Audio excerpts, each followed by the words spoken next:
Gujarat's #1 engineering university, Sankalchand Patel University, 9642706257.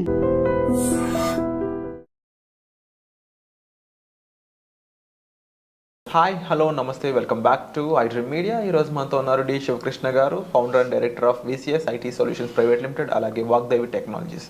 ఇక 45 days లోపే ఒక సాఫ్ట్వేర్ జాబ్ తెచ్చుకోవాలి, ఐటీ ప్రొఫెషనల్గా మారాలి అంటే ఏం చేయాలి, ఎలాంటి కోర్సులు నేర్చుకోవాలి, ఎలా ప్రిపేర్ అవ్వాలి, ముఖ్యంగా ప్రతి ఇంజనీరింగ్ స్టూడెంట్ ఐటీలో జాబ్ పొందాలనుకునే వాళ్ళు ఈ ఎపిసోడ్ చివరి వరకు చూడండి.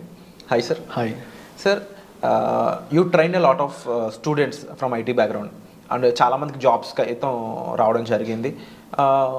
బట్ ఒక 45 డేస్లో ఒక నార్మల్ అంటే ఒక ఇంజనీరింగ్ స్టూడెంట్ అయి ఉండొచ్చు, ఒక ఫ్రెషర్ అయి ఉండొచ్చు, వీళ్ళు వితిన్ 45 డేస్లో ఒక ప్రొఫెషనల్గా మార్చొచ్చు ఐటీ జాబ్ పొందే రేంజ్కి? ఓకే, మార్చొచ్చు. కాకపోతే ఇక్కడ డిఫరెంట్ డొమైన్స్ ఉంటాయి. ఓకే, ఎవరైతే డెవలప్మెంట్ సైడ్ వెళ్దాం అనుకుంటున్నారో వాళ్ళకి 45 డేస్లో కోర్సే కంప్లీట్ అవ్వదు. లేదంటే టూల్స్ ఉంటాయి జనరల్గా మనకి సర్వీస్ నవ్ అని, పవర్ యాప్స్ అని, పవర్ ఆటోమేట్ అని, పవర్ బిఐ అని టూల్స్ నేర్చుకుంటే 45 డేస్లో మనం జాబ్ తెచ్చుకోగలచ్చు. ఎవరైతే డెవలప్మెంట్ సైడ్ వెళ్దాం అనుకుంటున్నారో ప్రోగ్రామింగ్ లాంగ్వేజ్ నేర్చుకుని వాళ్ళకి 45 డేస్లో కోర్స్ కంప్లీట్ అవ్వదు. మనకి 45 డేస్ అంటే వితిన్ 45 డేస్లో కోర్స్ కంప్లీట్ అయ్యే జాబ్స్ ఏమైనా ఉన్నాయంటే పవర్ బిఐ నేర్చుకోవచ్చు, ఎస్క్యూఎల్ విత్ పవర్ బిఐ. ఎవరైతే బిజినెస్ ఇంటెలిజెన్స్ సైడ్ వెళ్దాం అనుకుంటున్నారో వాళ్ళు పవర్ బిఐ కానీ ట్యాబ్ల్యూ కానీ విత్ ఎస్క్యూఎల్తో నేర్చుకుంటే వాళ్ళు బిఐ ఇంజనీర్గా వెళ్ళొచ్చు. అలాగే మనకి ఈటీఎల్ ఇంజనీర్ జాబ్స్ ఉంటాయి. ఆ ఈటీఎల్లో కూడా కొన్ని టూల్స్ ఉంటాయి మార్కెట్లో, ఇన్ఫర్మాటికా అని, డేటా స్టేజ్ అని, టాలెంట్ అని డిఫరెంట్ టూల్స్ ఉంటాయి. లేదంటే ప్రజెంట్ మార్కెట్ ట్రెండింగ్ స్నోఫ్లేక్ అంటాం, స్నోఫ్లేకు, ఏజురు డేటా ఫ్యాక్టరీ. ఈ టూల్స్ నేర్చుకొని మనం ఈటీఎల్ ఇంజనీర్ కింద ట్రై చేయొచ్చు. అలాగే డిజిటల్ మార్కెటింగ్ వెళ్ళొచ్చు. డిజిటల్ మార్కెటింగ్లో సోషల్ మీడియా సంబంధించిన కోర్సెస్ ఏవైతే ఉంటాయి, SEO, SMM, social media marketing, search engine ఆప్టిమైజేషను, ఇలాంటివి నేర్చుకొని డిజిటల్ మార్కెట్ కింద ట్రై చేసుకోవచ్చు. అలాగే సర్వీస్ నో నేర్చుకోవచ్చు. సర్వీస్ నో నేర్చుకొని సర్వీస్ నో డెవలపర్గా వెళ్ళొచ్చు, లేదా సర్వీస్ నో అడ్మిన్ కింద ట్రై చేసుకోవచ్చు 45 డేస్. అలాగే నెక్స్ట్ పవర్ యాప్స్ అని ఉంటుంది. ఈ పవర్ యాప్స్ ఏంటి అంటే లో కోడ్ నో కోడ్ ప్లాట్ఫామ్. ఈ పవర్ యాప్స్ యూజ్ చేసుకొని మన అప్లికేషన్ని బిల్డ్ చేయొచ్చు విత్ తక్కువ కోడింగ్, అసలు కోడింగ్ లేకుండా కూడా బిల్డ్ చేసుకోవచ్చు. ఇది 45 డేస్కి అయితే అయిపోతుంది. అలాగే పవర్ ఆటోమేట్ అని ఉంటుంది. అంటే రెగ్యులర్గా జరిగే బిజినెస్ ప్రాసెస్ని, వర్క్ ఫ్లోని మనం ఆటోమేట్ చేయడం కోసం పవర్ ఆటోమేట్ అని ఒక టూల్ వాడుకుంటారు రియల్ టైంలో. ఆ టూల్ నేర్చుకొని కూడా మనం 45 డేస్లో జాబ్ తెచ్చుకోవచ్చు. ఇలా కొన్ని స్పెసిఫిక్ టూల్స్ ఉంటాయి. ఇవి నేర్చుకుంటేనే మనకు 45 డేస్లో జాబ్ వస్తుంది. ఇంకా లేదు నేను పైథాన్ నేర్చుకొని పైథాన్ డెవలపర్కి వెళ్ళాలి, లేదంటే జావా నేర్చుకొని జావా డెవలపర్కి వెళ్ళాలి, లేదంటే టెస్టింగ్ నేర్చుకొని టెస్టింగ్ సైడ్ వెళ్దాం అనుకున్నప్పుడు 45 డేస్ టైం సరిపోదు. మినిమం 3 months అన్న టైం ఉండాలి. అండ్ ముఖ్యంగా ఇందులో సార్ డెవలప్మెంట్ సైడ్ వెళ్ళాలి అనుకునే వాళ్ళు ఎటువంటి ట్రైనింగ్ అనేది తీసుకోవాలి, ఎంత లాంగ్ తీసుకోవాలి, ఇందులో మళ్ళీ వాళ్ళకి ఎటువంటి ఛాలెంజెస్ ఫేస్ చేసే ఛాన్స్ ఉంది, వాటిని ఎలా ఓవర్కమ్ చేయాలంటారు? ఓకే, డెవలప్మెంట్ సైడ్ వెళ్దాం అనుకున్నప్పుడు కంపల్సరీగా వాళ్ళు ఏదో ఒక ప్రోగ్రామింగ్ లాంగ్వేజ్ అయితే నేర్చుకోవాలి. మార్కెట్లో మనకి డిఫరెంట్ ప్రోగ్రామింగ్ లాంగ్వేజెస్ ఉన్నాయి. ఆ కోర్స్ నేర్చుకోవాలి. ఒక ప్రోగ్రామింగ్ లాంగ్వేజ్ నేర్చుకోవడానికి మనకి మినిమం 2 months to 3 months పడుతుంది. తర్వాత ఓన్లీ ప్రోగ్రామింగ్ లాంగ్వేజ్ నేర్చుకుంటేనే జాబ్ వస్తుందని కాదు. ప్రోగ్రామింగ్ లాంగ్వేజ్తో పాటు ఎవరైతే ఫ్రెషర్స్ ఉంటారో వాళ్ళు యాప్టిట్యూడ్ రీజనింగ్ నేర్చుకోవాలి. తర్వాత కమ్యూనికేషన్ స్కిల్స్ ఉండాలి. వాళ్ళు ఏ కంపెనీకి వెళ్ళినా ఫస్ట్ రిటర్న్ టెస్ట్ ఉంటుంది. వాళ్ళ యాప్టిట్యూడ్ రీజనింగ్ మీద రిటర్న్ టెస్ట్ క్వాలిఫై అయితేనే వాళ్ళకి టెక్నికల్ నాలెడ్జ్ మీద ఇంటర్వ్యూ ఉంటుంది. ఇది ఫ్రెషర్ లెవెల్లో.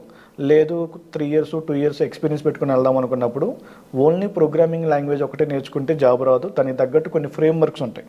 ఫర్ ఎగ్జాంపుల్ మనం పైథాన్ డెవలపర్కి వెళ్దాం అనుకున్నప్పుడు పైథాన్తో పాటు డిజాంగో అనే ఒక ఫ్రేమ్వర్క్ నేర్చుకొని ట్రై చేయాలి. లేదు జావా డెవలపర్ జాబ్స్కి వెళ్ళాలనుకున్నప్పుడు జావాతో పాటు స్ప్రింగ్ అనే ఒక ఫ్రేమ్వర్క్ ఉంటుంది, అది నేర్చుకొని ట్రై చేసుకోవాలి. లేదు నేను ఓన్లీ ఫ్రంట్ ఎండ్ డెవలప్మెంట్కి వెళ్దాం అనుకున్నప్పుడు HTML, CSS, జావా స్క్రిప్ట్, అలాగే జావా స్క్రిప్ట్ సంబంధించిన ఫ్రంట్ ఎండ్ లైబ్రరీస్ ఉంటాయి. jQuery అని, రియాక్ట్ JS అని, లేదంటే యాంగులర్ JS అని, ఇవి నేర్చుకుని వెళ్ళాలి. ఇవి నేర్చుకోవడానికి మినిమం 3 to 4 months పడుతుంది టైము. లేదు టెస్టింగ్ నేర్చుకున్న జాబ్ ఫ్రెషర్ లెవెల్లో జాబ్ తెచ్చుకోవచ్చు. సార్ అలాగే సేమ్ ఐటీ పర్సన్ తీసుకుంటే ముఖ్యంగా అందులో టెస్టింగ్ అనేది కూడా ఒక మంచి రోల్ అని చెప్పవచ్చు. వాళ్ళకి ఎలా ఉంటుంది అంటారు? ఓకే, డెవలప్మెంట్ ఉన్నంతకాలం టెస్టింగ్ వాళ్ళకి జాబ్స్ ఉంటాయి. ఓకే, ఒక కాకపోతే 10 డెవలపర్స్ ఒక అప్లికేషన్ డెవలప్ చేస్తే ఒక 2 మెంబర్స్ కానీ 3 మెంబర్స్ కానీ దాన్ని టెస్ట్ చేస్తారు. అంటే జాబ్ ఆపర్చునిటీస్ ఉంటాయి కానీ కొంచెం తక్కువ ఉంటాయి వెన్ కంపేర్ టు డెవలప్మెంట్తో పోల్చుకుంటే. అండ్ ఈ ఓవరాల్ ప్రొసీజర్లో వితిన్ 45 days అనేది ఎంతవరకు ప్రాక్టికల్గా పాసిబుల్ అవుతుంది అంటారు? వితిన్ 45 days అనేది ప్రాక్టికల్గా కొన్ని టూల్స్కి మాత్రమే పాసిబిలిటీ ఉంటుంది, అన్ని టూల్స్కి పాసిబిలిటీ ఉండదు. 45 daysలో కోర్స్ అయిపోతుంది. తర్వాత వాళ్ళు నేర్చుకోవాలి, దాని మీద ఇంటర్న్షిప్ చేయాలి, లేదంటే దాని మీద ఒక ప్రాజెక్ట్ బిల్డ్ చేయాలి, తర్వాత రెజ్యూమ్ ప్రిపేర్ చేసుకొని రెజ్యూమ్ అప్లోడ్ చేసుకోవాలి. దీని మొత్తానికి ఇంకొక 40 days ఎక్స్ట్రా పడుతుంది. 45 daysలో జాబ్ రావటం అనేది కళ. జస్ట్ కోర్స్ అయితే కంప్లీట్ అయిపోతుంది. కోర్స్ కంప్లీట్ అయిపోయిన తర్వాత మనం ఎంత నేర్చుకున్నాం దాని మీద మనకి ప్రాక్టికల్ నాలెడ్జ్ ఎంత ఉంది. ఓకే, మనకి మార్కెట్లో డిఫరెంట్ టూల్స్ ఉంటాయి. ఆ టూల్స్లో మనం ప్రాక్టీస్ చేసి కాంపిటీషన్స్ ఉంటాయి. కాంపిటీషన్స్లో మనం పార్టిసిపేట్ చేసి మనం సర్టిఫికేట్ తెచ్చుకోవచ్చు, లేదంటే ఇంటర్న్షిప్ చేయొచ్చు, లేదంటే మనమే ఒక ప్రాజెక్ట్ని బిల్డ్, మనం ఎంత థియరిటికల్గా నేర్చుకున్నా దాన్ని ప్రాక్టికల్గా ఇంప్లిమెంట్ చేసి ఒక ప్రాజెక్ట్ బిల్డ్ చేయాలి. ఎప్పుడైతే మనం ప్రాజెక్ట్ రెజ్యూమ్లో యాడ్ చేస్తామో అప్పుడే మనకు కొంచెం కాల్స్ వస్తాయి. అవి నేర్చుకోవడానికి ఒక 20 days టైం పడుతుంది. ఓకే, 45 days అనేది కోర్స్ అయిపోతుంది. జాబ్ రావడానికి మినిమం ఇంకా 1 month పట్టొచ్చు, 2 months పట్టొచ్చు. వాళ్ళకున్న డిమాండ్ బేస్ చేసుకొని, అలాగే వాళ్ళు రెజ్యూమ్లో యాడ్ చేసిన స్కిల్ను బేస్ చేసుకొని మనకి కాల్స్ వస్తూ ఉంటాయి. అండ్ ఓవరాల్గా చూసుకున్నట్లయితే ఒక 85 daysలో వాళ్ళు కంప్లీట్గా ట్రైనింగ్, మినిమం 3 months ఎక్స్పీరియన్స్, దాంతోపాటు ఏదైనా ఇంటర్న్షిప్ కానీ. ఓకే, 45 daysకి అయితే కోర్స్ అయిపోతుంది. ఇంకొక 45 days వీళ్ళు ఎక్స్ట్రా దాని మీద ఆ సబ్జెక్ట్ మీద కాన్సన్ట్రేషన్ చేసి ప్రాజెక్ట్ బిల్డ్ చేయడం కానీ ఇవన్నీ చేసుకోవడానికి టైం పడుతుంది. అంటే మినిమం 3 months. ఐటీలో జాబ్ రావాలంటే మినిమం 3 months మనం టైం స్పెండ్ చేయాలి. అండ్ ఈ కోర్సెస్ ప్రియారిటీ ఎంతవరకు ఉంటుంది సార్? వాళ్ళకి లైఫ్ లాంగ్ ఏ విధంగా హెల్ప్ ఉంటుందో, ఎప్పటికప్పుడు అప్డేట్ అవుతూ ఉండడం ఓకే, ఐటీ అనేది మనం చెప్పలేమండి. మనం ఇప్పుడు ఒక కోర్స్ నేర్చుకుని ఒక జాబ్ తెచ్చుకున్నాక అది 1 year ఉండొచ్చు, 2 years ఉండొచ్చు, లేదంటే ఆ ప్రాజెక్ట్ వరకు ఉండదు. ప్రాజెక్ట్ అయిపోయింది అనుకోండి, మళ్ళీ మనం వేరే ప్రాజెక్ట్కి వెళ్ళాలంటే ఆ ప్రాజెక్ట్కి ఏవైతే రిక్వైర్మెంట్స్ ఉంటాయో అవి మళ్ళీ మనం అప్గ్రేడ్ అవ్వాలి. ఐటీ జాబ్ అనేది మనం ప్రతిరోజు మనకి జాబ్ వచ్చినా ప్రతిరోజు మనం ఏదో ఒక స్కిల్ అప్డేట్ చేసుకుంటూనే ఉండాలి. మన స్కిల్ అప్డేట్ లేకపోతే కంపల్సరీగా మనకు లే ఆఫ్ అవుతుంది. అండ్ ముఖ్యంగా స్కిల్స్ కానీ ఈ అప్డేట్స్ కానీ వాళ్ళు ఎంత ఫ్రీక్వెంట్గా నేర్చుకుంటూ ఉండాలి? దాంట్లో ముఖ్యంగా ఈ ఇన్స్టిట్యూట్స్ అనేవి ఎంత కీ రోల్ ప్లే చేస్తుంటారు? ఓకే, అంటే జాబ్ వచ్చిన తర్వాత కెరీర్ అప్డేట్ కోసం ఇన్స్టిట్యూట్కి సంబంధం లేదు. ఇంటర్నల్గా కంపెనీ వాళ్ళే కొన్ని కోర్సెస్ కండక్ట్ చేస్తూ ఉంటారు, అవి నేర్చుకోవాలి. కాకపోతే అక్కడ కొంచెం హై లెవెల్లో ఉంటుంది. కొంచెం మనకు బేసిక్ లెవెల్ నుంచి కావాలన్నప్పుడు ఇన్స్టిట్యూట్ దగ్గరకు వచ్చి నేర్చుకోవచ్చు. అండ్ ఫ్రెషర్స్కే మోస్ట్లీ ఇన్స్టిట్యూట్ అనేది చాలా హెల్ప్ఫుల్గా ఉంటుంది. ఫ్రెషర్స్కి ఇన్స్టిట్యూట్ చాలా హెల్ప్ఫుల్ అవుతుంది. సో ఇన్ కేస్ వాళ్ళు ఈ ఏఐకి సంబంధించి కూడా నేర్చుకోవాలనుకుంటే కూడా ఈ ఇన్స్టిట్యూట్స్ అనేవి చేస్తాయి. అండ్ వీటి మీద ఆల్రెడీ ప్రాక్టికల్గా కూడా మీరు సెషన్స్ ఇవ్వడం జరుగుతుంది, థియరిటికల్గా మాత్రమే? ప్రాక్టికల్, థియరిటికల్ రెండు ఉంటాయి. ఓకే, రెండింటిని ప్రొవైడ్ చేస్తున్నారు స్టూడెంట్స్కి. వండర్ఫుల్ శివకృష్ణ గారు.